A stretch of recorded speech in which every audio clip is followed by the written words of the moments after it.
Yo, what is up, everybody? It's P-Sci. Welcome to another video.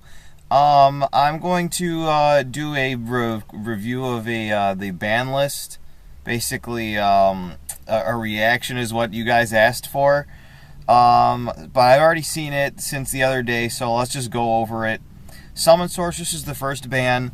This does hurt my newfound deck that I made, but I can understand why it got banned.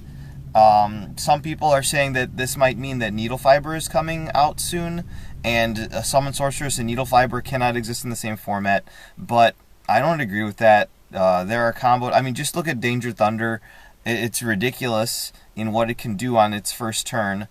Well, so what if you can link Climb into Summon Sorceress and then special summon anything from your deck? I mean, it's whatever. But if we get Needle Fiber this summer, it's going to be stupid expensive anyway, and only the big meta heads are going to have it.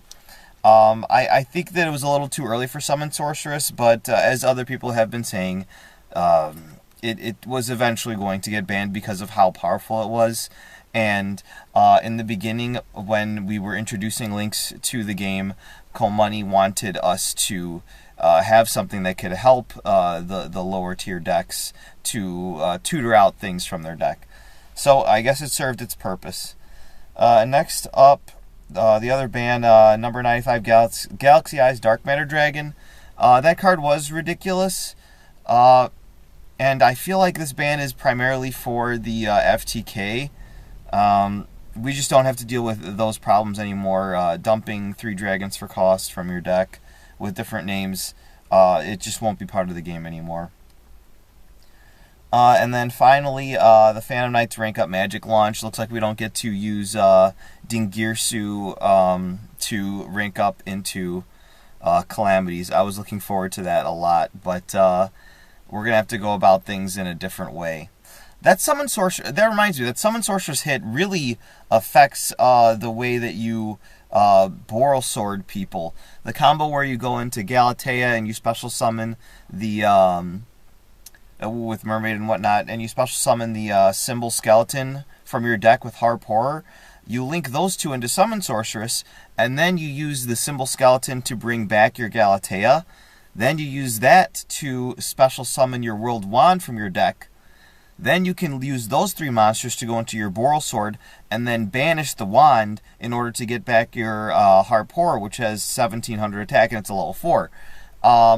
You also can go into Rusty with those monsters and use the wand to go into your just basically to bring it back as a level 4 to use with Brigadine to go into your Azathoth play with Time Thief Redoer. That is completely dead, so it's back to the drawing board for me and a lot of other Orcus players.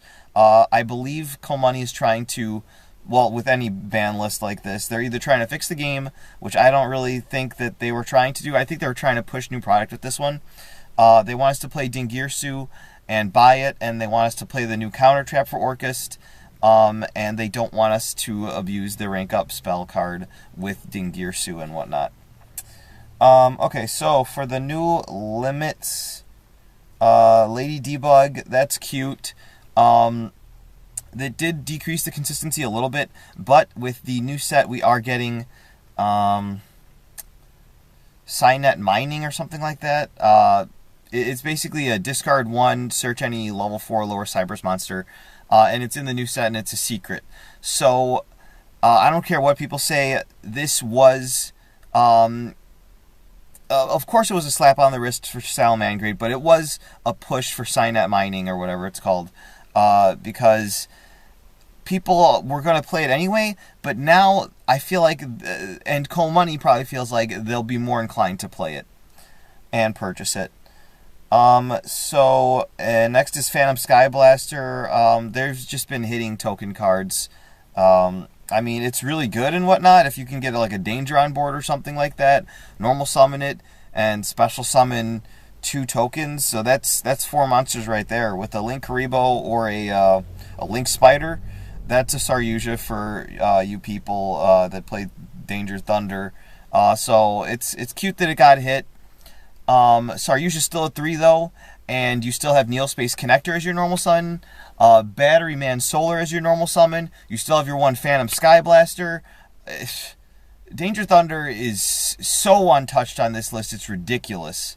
Phantom Sky Blaster just gives you more opportunity to throw in your other normal summons that you didn't have room for before because of how powerful Phantom Sky Blaster was. Sky Striker Ace Kagari. That was a pretty severe hit. I mean, turn 1, you still have your Kagari, you can set up your board or whatnot, and you still have 3 multi-roll, but not being able to get engage every single turn of the game from your graveyard directly to your hand will slow them down a little bit. I think it'll bring it more towards where all the other top tier decks are, but I still think that it's the best, probably.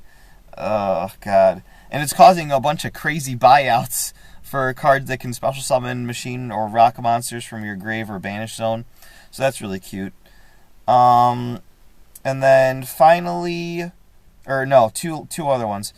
Super Poly to 2, I've been begging for this for so long. Back when I was playing Pure Altergeist, it's amazing. But the thing is, it doesn't do anything to Vanity's Fiend, and oh, that board the other week at Locals really was hard to play through. Super Poly is really cute. Sure, it's great against Salamangreat, and you can use there's a lot of dark monsters out there. You can use 2 dark monsters on the field to go Starving Venom or whatever, and then they're getting that we're getting that new Boral Dragon or whatever, which needs 2 dark dragons, so that's not even as generic as the other one.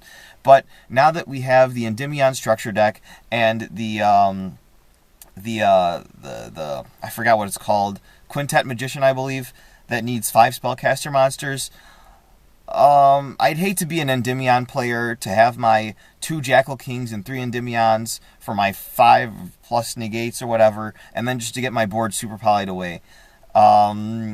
There's just a lot of generic fusions that you can use with Super Poly, and now that it's at 2, I feel like it'll see even more play than it was before.